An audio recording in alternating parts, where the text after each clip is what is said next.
Hi நண்பா, இந்த வீடியோவில் வந்து மோபாக்ஸ் எமுலேட்டர் இருக்குல்ல, இதில் வந்து ஜிடிஎஃப்ஐ டெஸ்ட்டு தான் வந்து நம்ம பார்க்க போகிறோம். இந்த வீடியோவில் பாருங்களேன், ஜிடிஎஃப்ஐ வந்து 60 எஃப்பிஎஸில் வந்து ரன் ஆகுது. உங்களுக்கே தெரியும் எந்த அளவுக்கு வந்து சூப்பராக இருக்குது பாருங்கள். எல்லாருக்குமே வந்து பார்த்தாலே தெரியும். நானும் வந்து ஹை குவாலிட்டியில் வச்சு பார்த்த அந்த வீடியோவை. இது வந்து நம்ம வீடியோ கிடையாது, யார் கேம் பிளேனே தெரியாது. அவங்களோட கிரெடிட் வந்து நான் டிஸ்கிரிப்ஷனில் கொடுத்துருக்கேன். அதேமாரி வந்து அவங்க என்ன டிவைஸில் யூஸ் பண்ணுறாங்க, எந்த சிஸ்டமில் வந்து இந்த எமுலேட்டர் வந்து ட்ரை பண்ணி ப்ளே பண்ணுறாங்க, இந்த கேம் பிளேவை பாருங்கள். இதில் வந்து ஒரு சில விஷயத்தெல்லாம் வந்து நம்ம சொல்ல போகிறோம். ஆனால் வீடியோ ஸ்கிப் பண்ணாமல் கடைசி வரைக்கும் பாருங்கள். கண்டிப்பாக இப்போயே ஒரே ஒரு லைக் மட்டும் கொடுத்துக்கோங்க. இது மட்டும் உங்கள்கிட்ட நான் கேட்டுக்கிறேன். அதாவது வந்து இந்த எமுலேட்டர் இருக்குதுல்ல, இதில் வந்து மோடில் ஆட் பண்ணியிருக்காங்க. அவங்க பார்த்தாலே தெரியும். கிட்டத்தட்ட 35 FPS அதுமாரி தான் கிடைக்குது. ஆனால் வந்து 60 FPS அப்படின்ற மாதிரி போட்டிருக்காங்க. 60 FPS எல்லாம் கிடச்சா வேறு லெவலில் இருக்கும். இருந்தாலும் வந்து நிறைய பேர் அப்படி போடுறாங்க. அப்படி இல்லைனா வந்து அப்படி தான் போடுறாங்க. ஆனால் வந்து ஒரு 35 FPS அவ்வளோதான் வந்து கிடைக்குது.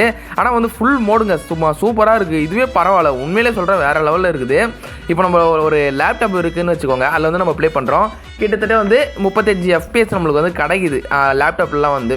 இதே கிராஃபிக்ஸ் கார்டெலாம் ஆட் பண்ணால் வந்து நல்லாயிருக்கும் அப்படின்ற மாதிரி என் ஃப்ரெண்ட்ஸ் எல்லாம் சொல்லிட்டு இருக்காங்க. ஆனால் வந்து இந்த கேமில் பாருங்களேன், எப்படிங்க தரமாக சும்மா சூப்பராக ஒர்க் ஆகுது கேமு. பார்த்தீங்கன்னா மோபாக்ஸ் எமுலேட்டரில் தான் வந்து ட்ரை பண்ணியிருக்காங்க. ஒரு சில பேர்லாம் என்கிட்ட வந்து கேட்குறீங்க, ப்ரோ நீங்கள் எப்போ ப்ரோ ட்ரை பண்ணி போடுவீங்க அப்படின்ற மாதிரி கேட்குறீங்க. வாய்ப்பு இல்லை ராஜா, இப்போதைக்கு வந்து வாய்ப்பு கிடையாது. நம்ம வந்து அன்றைக்கி வந்து ட்ரை பண்ணோம், எவ்வளோ கஷ்டப்பட்டு தெரியுமா ட்ரை பண்ணோம். நம்மளுக்கு வந்து யாருமே அந்த டைமில் வந்து சப்போர்ட்டே பண்ணல. இருந்தாலும் நம்ம எப்போனா ட்ரை பண்ணோம்டா, இவ்வளோ நாள் நம்ம சொல்லிட்டோம், எப்போனா இதுக்காகவே ஃபோன் வேறு வாங்கிட்டோம், அதனால் வந்து ட்ரை பண்ணோம் அப்படின்னு நினச்சா வந்து நம்ம நினச்சது வேறு, அது நடந்தது வேறுங்க. அதனால் வந்து என்னத்தை நான் சொல்கிறது, ஒரு நல்ல மொபைல் சரிங்களா, ஒரு நம்ம ஃப்ரெண்டு மொபைலே கொஞ்சம் ஜிபி அதிகமாக இருக்கிறதா பார்த்து நம்ம ட்ரை பண்ணலாம். இல்லை நம்ம மொபைலில் கூட ட்ரை பண்ணலாம். ஆனால் வந்து எல்லாத்தையும் வந்து டிலீட் பண்ணிடணும். அப்படி டிலீட் பண்ணால் கூட என்னோடய மொபைல் கெப்பாசிட்டி பார்த்திங்கன்னா 128 GB கெப்பாசிட்டி. ஆனால் வந்து நம்ம ட்ரை பண்ணலாங்க. ட்ரை பண்ணால் வந்து அந்தளவுக்கு வந்து சரி, நிறைய பேர் வந்து சரி இந்த விஷயத்தை விடுங்க சரிங்களா. நிறைய பேர் வந்து இந்த ஃபைல் எப்படி ஏற்றுது அப்படின்ற மாதிரி கேட்குறீங்க. ஃபஸ்ட்டு வந்து ஒரு லிங்க் கொடுத்துருந்தாங்க ஒரு சேனல்லேருந்து, நான் ஏற்றினேன் 2 GB தான் ஏறிச்சு, 3 GB ஏறிச்சு, அதுக்கு மேலே ஏறலன்னு சொல்லியிருந்தேன் உங்ககிட்ட.